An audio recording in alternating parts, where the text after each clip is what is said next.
પરીક્ષા રદ ક્યાં છે મગરમચ્છ? નમસ્કાર, આજનો એજન્ડા સાથે હું છું દેવાંશી। આજનો એજન્ડામાં આજે શરૂઆત એ સવાલ સાથે કરવી છે કે દરેક વખતે સરકાર નિષ્ફળ જાય તો એનો ભોગ ઉમેદવારોએ શું કામ બનવું પડે? આ નિષ્ફળતા તો સરકારની છે કે દરેક વખતે આવીને એમણે પરીક્ષા રદ કરવી પડે છે? ક્યાં સુધી તમે પરીક્ષા રદ કરતા રહેશો? અનેક સવાલો છે। આજે જ્યારે ચર્ચાની શરૂઆત થશે ત્યારે દરેક જગ્યાએ કોઈ એવું કહેશે કે અમે ચલાવ્યું હતું એટલે આ બધું થયું, કોઈ કહેશે અમે ચલાવ્યું હતું એટલે આ થયું હશે, અને બધા જ કદાચ એને કદાચ ઉજવણીના રૂપમાં માનશે કે ચલો બહુ જ સરસ, પેપર રદ થયું છે, આખરે આ નિર્ણય લેવાયો છે। પેપર રદ તો થવાનું હતું, જ્યારથી આ સ્થિતિ સામે આવી ત્યારથી નક્કી હતું કે પેપર રદ થવાનું છે, પણ સવાલ આજે એ છે કે ક્યાં સુધી તમે પરીક્ષાઓ રદ કરતા રહેશો? 2 વર્ષ પહેલાની જે ઘટના હતી એનું આજે પુનરાવર્તન થતું દેખાઈ રહ્યું છે। 2 વર્ષ પહેલા જ્યારે આ પેપર રદ થયું ત્યારે મેં કહ્યું હતું, કોણ કહેતા હૈ આસમાન में सुराख नहीं होता, एक पत्थर तो तबीयत से उछालो यारो। પણ આજે શરમ આવી રહી છે કે એ પરીક્ષા જે રદ થઈ, જે રદ અમે કરાવી, લડીને કરાવી, કે આ ખોટું થયું છે, પરીક્ષા હજુ નથી લેવાઈ અને ફરી બીજી પરીક્ષા રદ થવાની જાહેરાત થઈ ગઈ છે। હેડ ક્લાર્કની પરીક્ષા રદ થવાની જાહેરાત થઈ, પરંતુ આસિત વોરાની સામે કોઈ જ પગલાં નથી લેવામાં આવ્યા, એમનું ફરીથી પુનરાવર્તન થયું છે। એક વ્યક્તિ એકવાર આવું કરે તો એને આપણે ભૂલ માની લઈએ, પણ જ્યારે વારંવાર આવું થાય તો એને ભૂલમાં ક્યાં સુધી ખપાવશો? આજે હર્ષ સંઘવી સામે આવે છે, ગૃહ રાજ્યમંત્રી, અને કહે છે મારી પર વિશ્વાસ કરો। હું કહી રહ્યો છું કે તમે મારી કાર્યશૈલી જુઓ, મારો ઇતિહાસ જુઓ, હું કેવી રીતે કામ કરું છું એ જુઓ ને તમે મારી પર વિશ્વાસ કરો। 2 દિવસ પહેલા આ જ હર્ષ સંઘવીને જ્યારે સવાલ કરાયો કે પેપર રદ થશે કે નહીં, તો એ કહેતા હતા કે મારા કાર્યક્ષેત્રમાં નથી આવતું, એ ગૌણ સેવા મંડળ નક્કી કરશે। તો આજે 2 દિવસમાં કેવી રીતે એમનું કાર્યક્ષેત્ર બદલાઈ ગયું? આજે 2 દિવસમાં એટલા જવાબદાર થઈ ગયા કે ગૌણ સેવા વતીથી આવીને એ જવાબ આપે છે। ગૃહ રાજ્યમંત્રી હર્ષ સંઘવી, આ રાજ્યના યુવાનો તમારા પર ભરોસો કરી લેશે, પણ એમને અસિત વોરા પર નથી ભરોસો। પેપર તમારે નથી લેવાનું, પેપર અસિત વોરાએ લેવાનું છે, ગૌણ સેવા પસંદગી મંડળે લેવાનું છે, ને એટલા માટે એમને સવાલ કરે છે, ક્યાં છે અસિત વોરા? કેમ નથી આપતા કોઈ જવાબ? શું એમની જવાબદારી એટલી નથી બનતી? જો એ નિર્દોષ છે, જે રીતે આજે CR પાટીલ સામે આવીને કહી રહ્યા હતા કે એ તો બહુ સજ્જન માણસ છે, પ્રમાણિક એમની છબી છે, અમારે ત્યાં આવે છે તો બહુ રિસ્પેક્ટેડ નેતા છે, જો એટલા જ રિસ્પેક્ટેડ છે, એટલા જ પ્રામાણિક છે, તો સામે કેમ નથી આવતા? કેમ આટલા બધા સવાલોથી હંમેશા દૂર ભાગે છે? સવાલો બહુ જ બધા એમની સામે રહેવાના છે। સૌથી મોટી વાત અત્યારે એ છે કે જ્યારે અસિત વોરા સવાલોથી ભાગ્યા છે, સ્થિતિ આખી બદલાયેલી દેખાય છે, ત્યારે અમે કોને સવાલ કરીશું? હર્ષભાઈ સંઘવીને અમારે સવાલ નથી કરવાનો, ના, અમારે પોલીસ ડિપાર્ટમેન્ટને સવાલ કરવાનો છે, અમારે ગૌણ સેવા પસંદગી મંડળને સવાલ કરવાનો છે। એ સવાલ અમે કરીશું, એ અમારે ગેરંટી જોઈએ છે, અમારે ખાતરી જોઈએ છે કે હવે તમે જે પરીક્ષા લેવાના છો, શું તમે એ પ્રામાણિકતાથી લેશો પરીક્ષા? શું તમે એ વાતની ખાતરી આપી શકો છો કે હેડ ક્લાર્કની પરીક્ષા પહેલા તો તમે માર્ચ મહિનામાં લઈ જ લેશો?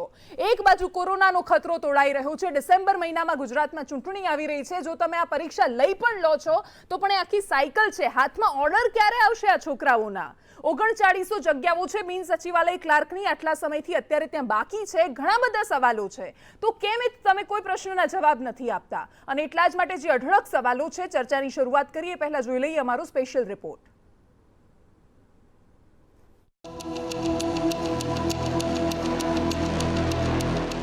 એક દશકથી ચાલી આવતા છે રસ્તાનું ફરી થયું પુનરાવર્તન। 9 વર્ષમાં ફૂટ્યા કુલ 10 પેપર।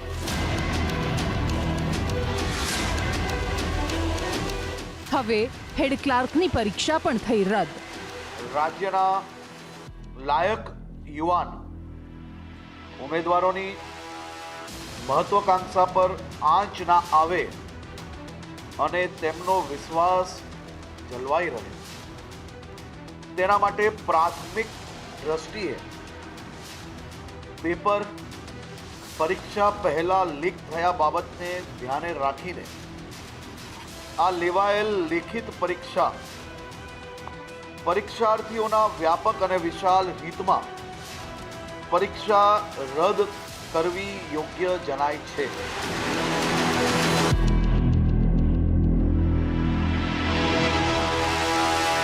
અમદાવાદ, ગાંધીનગરથી લઈ રાજસ્થાન સુધી પહોંચ્યા તાર। સળિયા પાછળ ધકેલાયા સેટિંગ બાજ। ત્યારે હર્ષ સંઘવી સાહેબ દ્વારા જ કહેવામાં આવ્યું કે ભાઈ કોઈને પણ છોડવામાં નહીં આવે, એ કદાચ કોઈ પણ મોટો અધિકારી હશે તો પણ છોડવામાં નહીં આવે, અને કદાચ આની સાથે સંકળાયેલો કોઈ રાજકીય વ્યક્તિ હશે તો પણ છોડવામાં નહીં આવે। વિદ્યાર્થી નેતાએ ભલે માન્યો આભાર,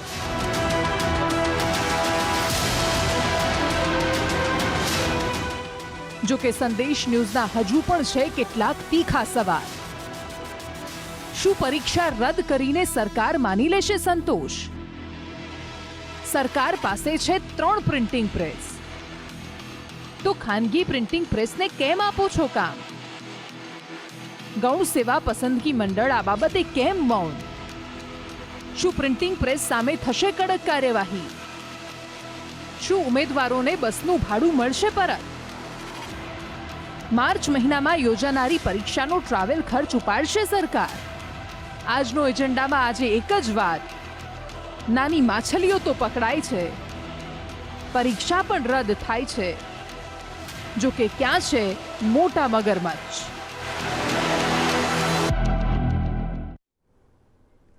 અને અમે જ્યારે કહીએ છીએ મોટા મગરમચ્છ, ત્યારે અમારો સવાલ સીધો ગૌણ સેવા પસંદગી મંડળના ચેરમેન અસિત વોરા માટે છે. પરીક્ષામાં પેપર લીકમાં એ કેટલા સંડોવાયેલા છે અમને નથી ખબર, કોઈને નથી ખબર, પણ એક વાત બિલકુલ નક્કી છે કે જવાબદારી પરીક્ષા સારી રીતે લેવાય એ અસિત વોરાની છે. અને જો એ પોતાની જવાબદારીઓમાંથી વારંવાર નિષ્ફળ થતા જાય તો એને ગંભીર બેદરકારી તો આપણે કહીશું જ. અને આ વખતે આ માત્ર ગંભીર બેદરકારી નથી, ગુનાહિત બેદરકારી છે. જવાબદાર છે અસિત વોરા, એમની જવાબદેહી બને છે, એમની ફરજ બને છે કે સામે આવીને જવાબ આપે, એ એક્સપ્લેન કરે.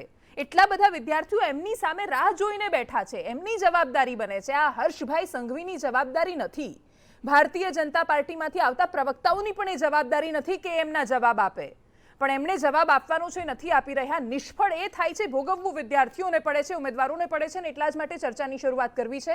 આપણી સાથે ડોક્ટર હિમાંગ વસાવડા, કોંગ્રેસના નેતા, જોડાઈ ગયા છે. રાજેન્દ્રભાઈ રાવલ, રાજકીય વિશ્લેષક, આપણી સાથે છે. રાજનભાઈ ઠક્કર, વિદ્યાર્થી આગેવાન, આપણી સાથે જોડાઈ ગયા છે. અને અમિતભાઈ ઠાકર સ્ટુડિયોમાં આવી ગયા છે. એ ગોઠવાઈ જાય એટલે સૌથી પહેલા મારે એમનો જ સવાલ કરવો હતો, એટલે એમને સુધી જવું ચર્ચાને લઈને. પણ સૌથી પહેલા રાજનભાઈ પાસે જવું છે. યુવરાજસિંહ પણ આપણી સાથે, મેં હમણાં થોડા સમય પહેલા જ એમની સાથે વાત કરી હતી, અને એટલે એ જે સવાલો હતા એ મેં એમને પૂછ્યા છે, જે એમના મનમાં હતા, જે મારા મનમાં છે, જે દરેક લોકોના મનમાં છે. અને એટલા જ માટે સૌથી પહેલા જે મેં યુવરાજસિંહને થોડા સમય પહેલા પૂછ્યું હતું એ સવાલ લઈ લઉં. અને એ સવાલ બહુ જ ક્લિયર છે કે લોકો હર્ષ સંઘવી પર શું કામ ભરોસો કરે. આ એટલા માટે હું કહી રહી છું કારણ કે એ જવાબદારી અસિત વોરાની હતી પેપર લેવાની. બધા જ સવાલો એમના પર થવા જોઈએ. હર્ષભાઈ સામે આવીને કહે છે મારા પર ભરોસો કરો, પણ સવાલ એ છે, અને જે રીતે યુવરાજસિંહે પણ કહ્યું કે અમને ભરોસો છે, પણ જે ઉમેદવારો પેપર આપવાના છે, પરીક્ષા આપવાના છે, પરીક્ષા હર્ષભાઈ તો લેવાના નથી, તો ભરોસો એમના પર શું કામ કરે? યુવરાજસિંહે શું કહ્યું હતું એ પહેલા જોઈ લઈએ. ખાસ કરીને પહેલી માંગણી અમારી જે હતી એ હતું કે ભાઈ હેડ ક્લાર્કનું જે પેપર એ લીક થયું છે એની સાબિતી આપવા માટે અમારે એક માધ્યમની જરૂર હતી. અને કહી શકાય કે તમામ પ્રતિષ્ઠિત મીડિયા મિત્રો અમને કહેવાય કે મદદ કરી, અને ત્યારબાદ અમે અમારા પુરાવા રજૂ કર્યા, અને પુરાવાના બેઝ ઉપર અમારી પહેલી જે માંગણી હતી એ ક્યાંક ને ક્યાંક પરીક્ષા રદની હતી. ત્યારબાદ આ જે પરીક્ષા રદ થાય એની નવી તારીખ જાહેર કરવી એ પણ માંગણી હતી, અને જે પણ વ્યક્તિઓ પકડાણા અથવા તો પકડાય છે એની ઉપર તપાસ થવી અને એની ઉપર કડકમાં કડક કાર્યવાહી કરવી અને એનો એક દાખલો બેસાડો. આ માંગણી સંતોષાય એટલા માટે મેં અહીંયા હર્ષ સંઘવી સાહેબનો આભાર માન્યો છે અને ગુજરાત પોલીસનો આભાર માન્યો છે. પરંતુ અમારી માંગણી પહેલે દિવસથી રહી છે કે આ જે પણ કૌભાંડ થાય છે એમાં ક્યાંક ને ક્યાંક જે શંકાની સોય જે છે એ ક્યાંક ને ક્યાંક ભરતી બોર્ડ ઉપર રહી છે. તો અમે એ માંગણી પછી ક્યાંય હટ્યા નથી કે ભાઈ માનનીય અધ્યક્ષશ્રી અત્યારે જે એ બોર્ડ ઉપર અત્યારે બિરાજમાન છે, તો એ બિરાજમાન ભરતી બોર્ડ અધ્યક્ષ ઉપર પણ તપાસવાઈ થવી જોઈએ, અને જો એ દોષી સાબિત થાય છે તો એની ઉપર પણ કાર્યવાહી થવી જોઈએ. જેટલી આ ગુનેગારો ઉપર થાય છે એટલી જ કડક કાર્યવાહી, અને અત્યારે કહી શકાય કે જે ગુજસી ટોકનો જે કાયદો લગાડવામાં આવ્યો છે એ જ પ્રકારે આ ભરતી બોર્ડે અને આ ભરતી બોર્ડના અધ્યક્ષ જેની સાથે સંકળાયેલા હોય તો એ પણ ક્યાંક ને ક્યાંક અત્યારે કહી શકાય કે લાખો વિદ્યાર્થીઓના અત્યારે ભવિષ્ય સાથે એ પણ ચેડા કરનાર છે. બિલકુલ, એટલે એટલા માટે એમણે કહ્યું કે ગુજસી ટોકનો કાયદો લગાડવામાં આવે, એની સામે આ પ્રકારનું થાય, પણ જે જવાબદારી છે એ તો અસિત વોરાની જ આવે છે. એ ક્યારેય પોતાની જવાબદારીમાંથી ભાગી ન શકે, પણ એ જવાબદારીમાંથી ભાગી રહ્યા છે. અસિત વોરા શું કરી રહ્યા છે? તો જ્યારે પેપર ફૂટ્યું ત્યારે પણ એ હાર્મોનિયમ વગાડતા હતા, ગીતો ગાતા હતા, યુટ્યુબ પર અપલોડ કરતા હતા. એના પછી પણ એ ગીતો જ ગાય છે, અને અત્યારે પણ કદાચ આ ચર્ચા જોતા કારણ કે એક દિવસ અમે એમને ફોન કર્યો હતો એક સમાચારની પુષ્ટિ કરવા માટે કે શું અસિત વોરા રાજીનામું આપવાના છે, તો એમણે જવાબ આપ્યો કે નહીં, હું નિજાનંદમાં છું, છું, હું આ બધું ચાલી રહ્યો છે એ જોઈને એન્જોય કરી રહ્યો છું. એટલે અસિત વોરા અત્યારે એન્જોય કરી રહ્યા હશે કે એમના નામની ચર્ચાઓ થઈ રહી છે, પણ એમના માટે કદાચ આ બિલકુલ સામાન્ય વાત હશે. એમના માટે એવું હશે કે આ કદાચ બધું ચાલ્યા કરે છે, મીડિયા છે, આ તો મીડિયાવાળા બોલ્યા કરે, 4 દિવસ બોલશે, આગળ વધી જશે. 100%. અમે આગળ વધી જવાના છીએ, અમે કાલે બીજા કોઈ મુદ્દા પર ચર્ચા કરવાના છીએ, પણ જે 88,000 પરિવારો છે જેમનું ભાવિ સાવ અધ્ધરતાલ થઈ ગયું છે, એ કેવી રીતે આગળ વધશે? એ તો ઉપરથી પાછળ જ જતા જાય છે. બિન સચિવાલયવાળા 2 વર્ષ પાછળ છે, હેડ ક્લાર્કવાળા પણ 1 વર્ષ પાછળ થઈ જશે. એમની શું જવાબદારી નથી? એમને કોણ જવાબ આપશે?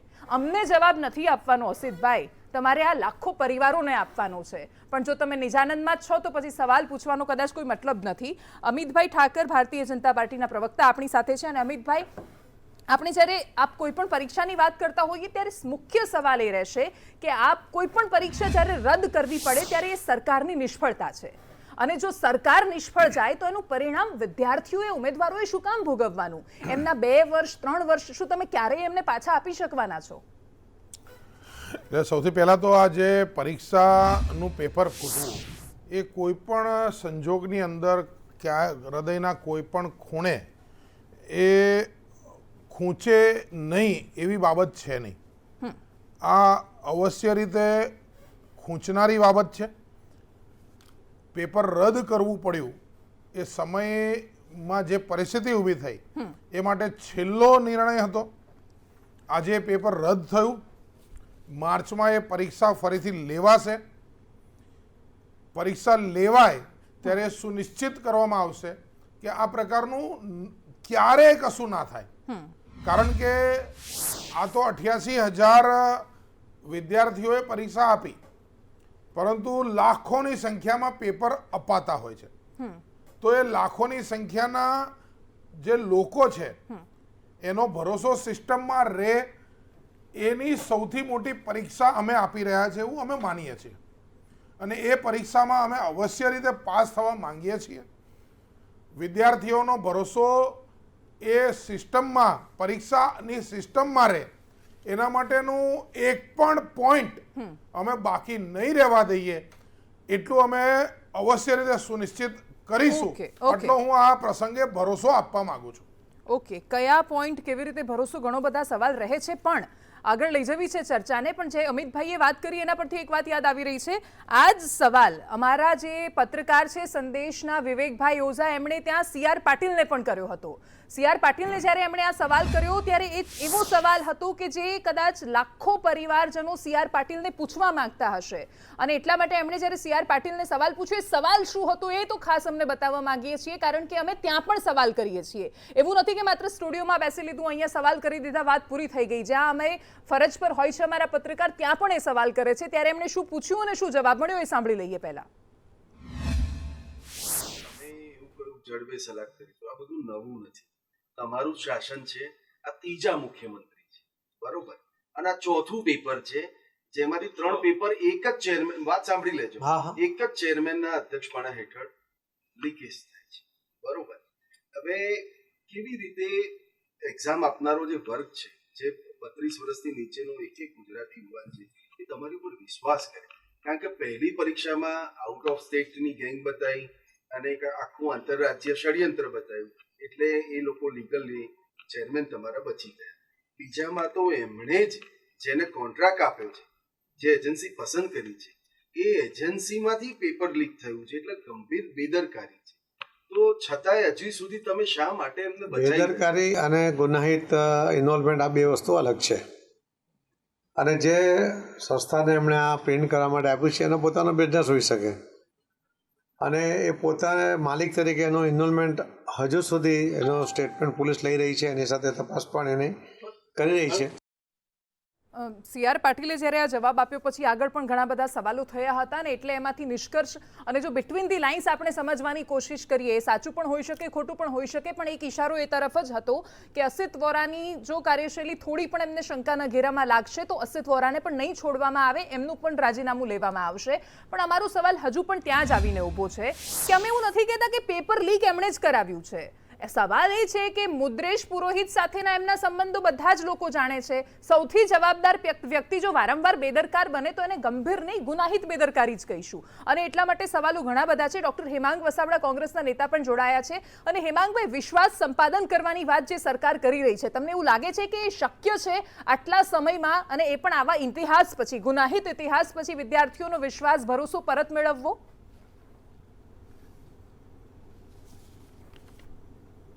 દેવાંશીબેન, આખી ટીવી સિરિયલની એક સિરિયલ ચાલતી હોય ને એમ આખું પ્રકરણ ચાલે છે. જેટલી સ્ક્રિપ્ટ લખાય એટલા એપિસોડ લોકોને બતાવવામાં આવે છે. પહેલા 2 દિવસ પેપર ફૂટ્યું નથી ફૂટ્યું, પુરાવા નથી મળ્યા માંગ્યું, પછી નાના માણસોને પકડવા સુધીની સ્ક્રિપ્ટ આવી.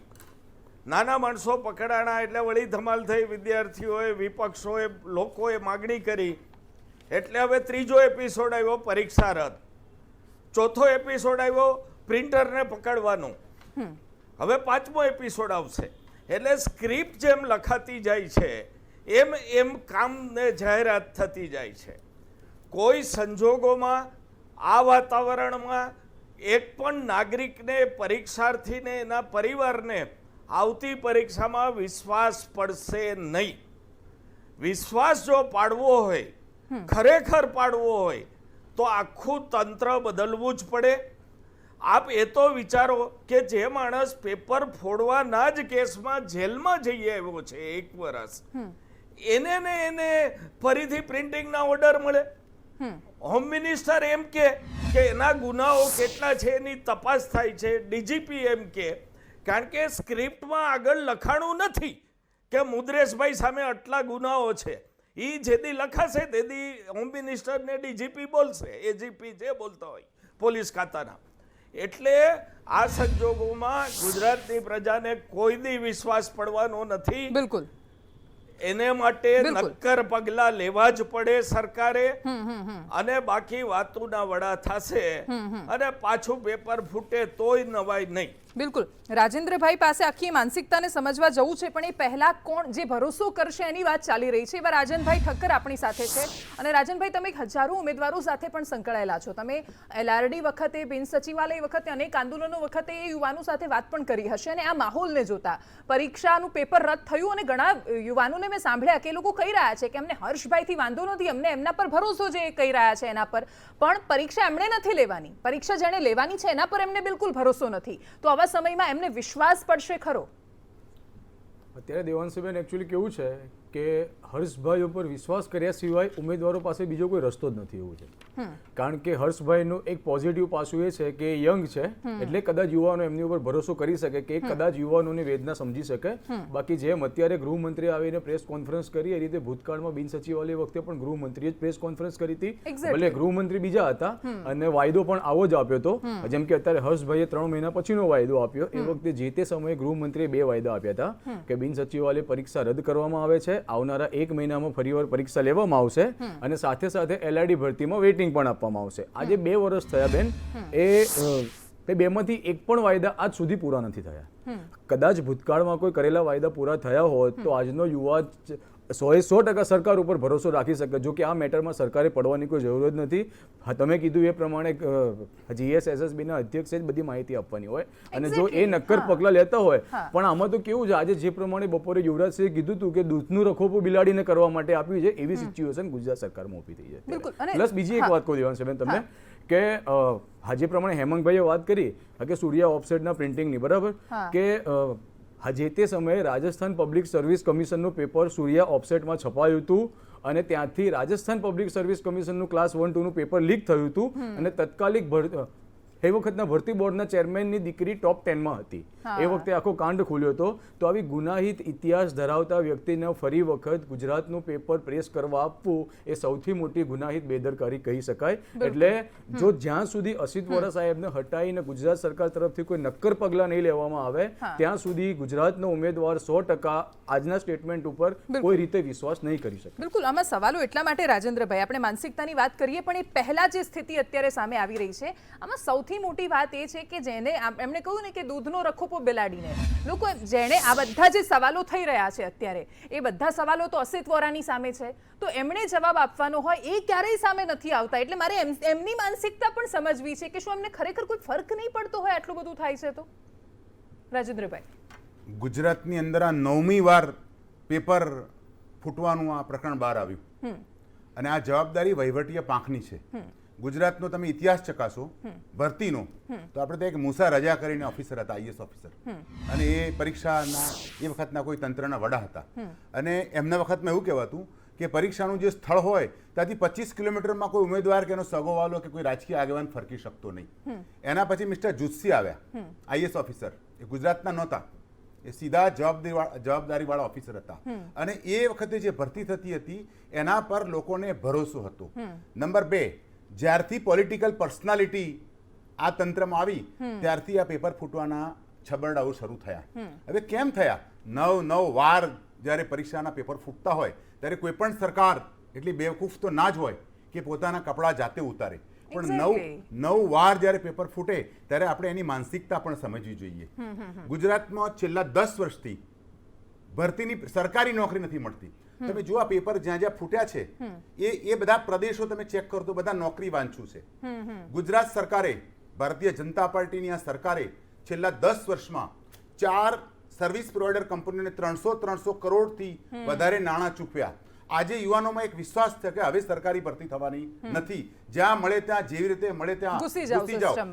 બાવળિયાના આંબા અને આંબાના બાવળિયાનો ખેલ જેટલો આપણે સરકારી તંત્રને પણ કહીએ છીએ એટલી જવાબદાર જનતા પણ છે. અને એનું કારણ એ છે કે આ રાજ્યમાં યુવાનોને નોકરી નથી. કન્સલ્ટન્સીઓ શરૂ થઈ છે. તમે જુઓ ગુજરાત સરકારનું કોઈ ડિપાર્ટમેન્ટ એવું નથી કે કોન્ટ્રાક્ટ થી આઉટસોર્સિંગ બધા ચાલે છે. પહેલા કન્સલ્ટન્સી, એ કન્સલ્ટન્સી વાળાને સરકારના નીતિ નિયમો સાથે કોઈ જવાબદારી લેવા દેવા નથી. પછી સર્વિસ પ્રોવાઈડર કંપની તો પટાવાળા સેવકથી માંડીને સચિવ સુધીના તમામ લોકો કોન્ટ્રાક્ટ બેઝ પર લેવામાં આવે છે. ત્રીજી વાત, સરકારની અંદર પણ એક ઓફિસર નિવૃત્ત થાય એટલે ઇનામ રૂપે એને તાત્કાલિક એને 11 મહિનાના કોન્ટ્રાક્ટથી રોજમદાર તરીકે નોકરી રાખવામાં આવે છે. આનાથી ગુજરાતના યુવાનોમાં, સરકારી અધિકારીઓમાં જે પ્રમોશનના લાયક છે એવા અધિકારીઓમાં એક ઘેરી હતાશા ફેલાઈ છે. અને આ હતાશાને કારણે આ પેપર ફૂટવાના કૌભાંડ થાય છે. આ મનોવૈજ્ઞાનિક કારણ છે. બિલકુલ. હાલ વિરામનો સમય થયો છે, પણ સૌથી મોટી વાત જે રાજેન્દ્રભાઈએ કહી, અમને નથી ખબર અસિત વોરામાં આમાંથી કોઈ બદલાવ આવશે કે નહીં. અમે એ વાતની પણ ગેરંટી નથી લઈ શકતા કે અસિત વોરા જો બદલાઈ જાય તો સિસ્ટમ સુધરી જશે કે કેમ, કારણ કે વ્યક્તિ બદલાશે, વ્યવસ્થા નીચેની બદલાશે કે કેમ એ પણ નથી ખબર. ગૌણ સેવાના અધિકારીઓ જ આની અંદર ઇન્વોલ્વ હોય તો ગમે તેટલા ઉપરના ચહેરા બદલાશે, નીચેના માણસો નહીં બદલાય ત્યાં સુધી કંઈ ન થાય. પણ એક અપેક્ષા અમે એમની પાસે રાખીએ છીએ. આજે જ્યારે પેલા આરોપીઓને લાવવામાં આવ્યા જયેશ પટેલની સાથે, તો એમાં 2 છોકરા એવા હતા કે જે પરીક્ષા આપવાના હતા અને એમણે પેપર ખરીદ્યું હતું, અને એ આરોપીઓના રૂપમાં આવે ત્યારે પોતાનું મોઢું આમ કરીને છુપાવવાની કોશિશ કરતા હતા. માસ્ક પહેર્યો હતો ત્યારે એમને શરમ આવતી હતી, પણ એમના પરિવારને શરમ આવવી જોઈએ કે જે 10 લાખ રૂપિયા પોતાના છોકરા માટે સેટિંગ કરીને આપે છે. કોઈનો હક છીનવીને જ્યારે તમે પરીક્ષા પેપર લેવા જાઓ છો ત્યારે ક્યારેક તો પકડાઈ જશો. જરૂરી નથી કે તમે 2ને અંદર લગાડી દીધા છે તો બીજા નહીં પકડાય. એટલે બસ પૈસા આપો, સિસ્ટમમાં ઘૂસો, એ પૈસા બહાર કાઢો. આજે માનસિકતા છે એમાંથી લોકોએ પણ બહાર આવવું પડશે. આ સિસ્ટમ છેલ્લે માણસોથી બને છે, અને એ માણસો રાજકીય પાર્ટીના હોય, એ અધિકારીઓ હોય કે પછી કોઈ પણ હોય, તમારા ને મારામાંથી છે. જો આપણે નહીં બદલાઈએ તો ક્યાં સુધી પછી સિસ્ટમ બૂમો પાડ્યા કરશું? આપણે પણ તો એનો ભાગ છીએ. જવાબદારી આપણી પણ એટલી જ છે. ચર્ચા યથાવત રહેશે. રોકાઈશું વિરામ માટે.